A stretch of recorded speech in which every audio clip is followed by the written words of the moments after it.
Au Québec, la gauche a complètement détruit le principe de nation. Jérôme Blanchet-Gravelouis tire les ficelles au Québec. La gauche postmoderne serait-elle aux commandes, malgré l'arrivée de la droite autonomiste au pouvoir? C'est du moins ce que croit Philippe Saour au 5 mars, qui vient de publier un livre sur cette question. Spoutnik a réalisé une entrevue avec lui. Depuis plusieurs mois au Québec, une certaine gauche fait beaucoup parler d'elle.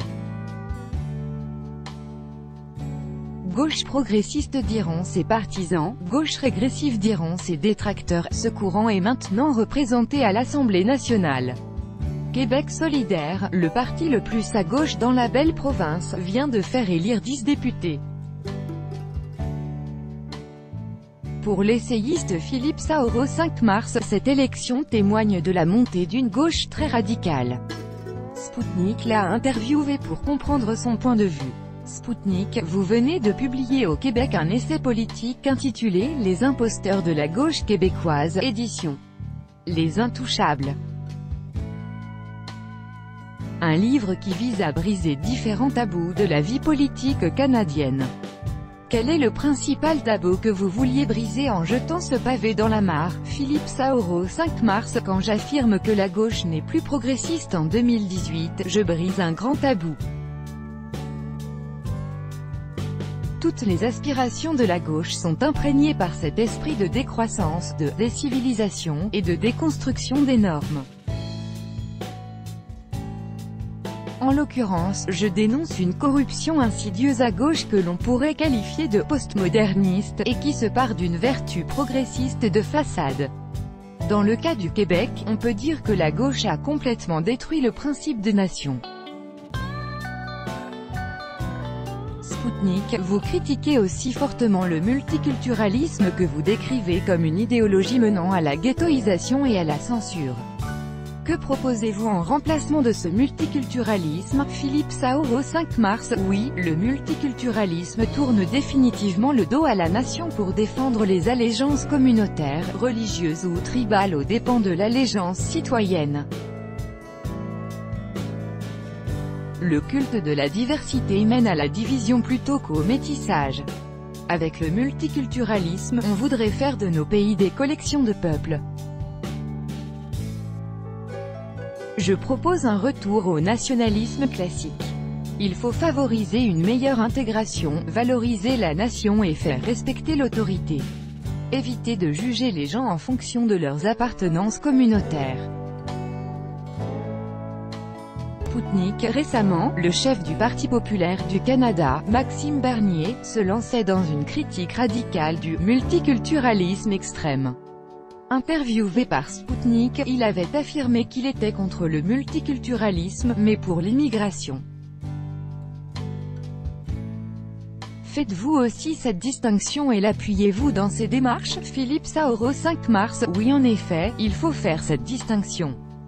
L'immigration concerne principalement les enjeux autour des frontières et les processus d'accession à la citoyenneté. Sur ces sujets, la posture canadienne, malgré quelques dossiers problématiques, n'est pas si mal. Le multiculturalisme concerne plutôt la manière dont les institutions agissent face aux diverses communautés à l'intérieur de la nation et de l'État. En bref, et je pense que c'est un peu la position de Bernier, nous pouvons probablement, au Canada, continuer d'accueillir de nouveaux immigrés, mais tous les citoyens doivent être traités de la même manière, sans passe-droit communautaire, et respecter un certain nombre de valeurs canadiennes et de normes communes. Pour ce qui est de son nouveau parti, je trouve l'initiative intéressante. Maxime Bernier a l'air déterminé et il a une approche prometteuse qui pourrait surprendre. Spoutnik, l'arrivée au pouvoir de la droite autonomiste au Québec ne vient-elle pas nuancer votre propos? Si la gauche dont vous parlez est si forte au Québec, pourquoi c'est la droite qui vient de prendre le pouvoir? Philippe Saour au 5 mars. Le pouvoir de cette gauche est plus culturel que politique. On parle ici des milieux culturels, des institutions d'enseignement, des sphères médiatiques, etc. Il faut comprendre aussi que certaines conceptions postmodernistes, bien que développées dans les milieux les plus militants à gauche, ont fini par influencer l'ensemble de la classe politique. On se rappelle que la coalition Avenir Québec, qui vient d'être élue, promettait un conseil des ministres paritaire, empruntant clairement au lexique de la gauche féministe. D'un autre côté, M. Legault a été élu pour ses positions fortes sur l'identité et l'immigration. Cette réalité démontre une fois de plus le décalage entre la culture officielle, présentée par les médias et les arts, et celle officieuse des milieux populaires.